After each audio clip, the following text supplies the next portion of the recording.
Des jurés dans une foule, des aspirants stars, des caméras. La formule est éprouvée, mais pas de démonstration vocale ici. Encore moins d'acrobatie chorégraphique. 10 groupes du Grand Est de la France se retrouvaient hier soir au MUD, un bar strasbourgeois, pour combattre à coups de guitare et de synthé, mais surtout de composition originale.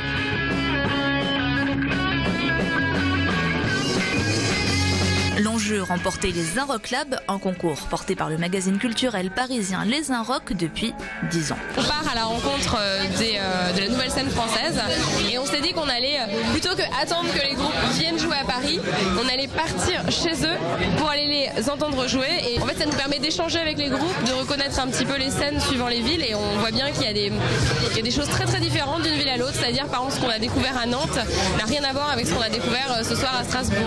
Au programme strasbourgeois, électro, pop-rock, folk, en marge de la tendance hexagonale qui remet en avant les paroles en français, les groupes d'ici restent biberonnés au rock anglo-saxon.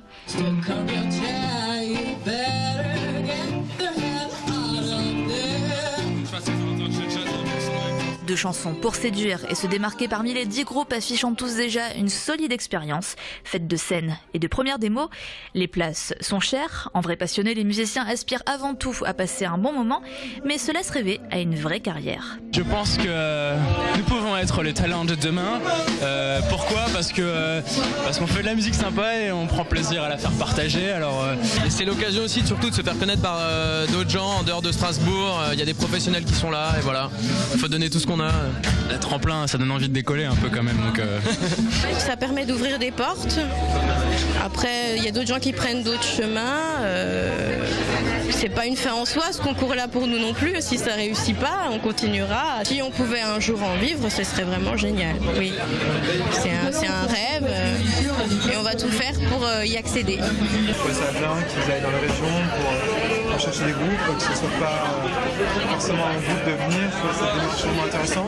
Chaque concours, on attend quelque chose en fait de le faire. C'est même de participer. Il y a une sorte de tension, d'adrénaline qui est inhérente au fait de faire un concours. Aux internautes maintenant de voter, les 3 meilleurs groupes se produiront à Lille en avril lors de la demi-finale régionale.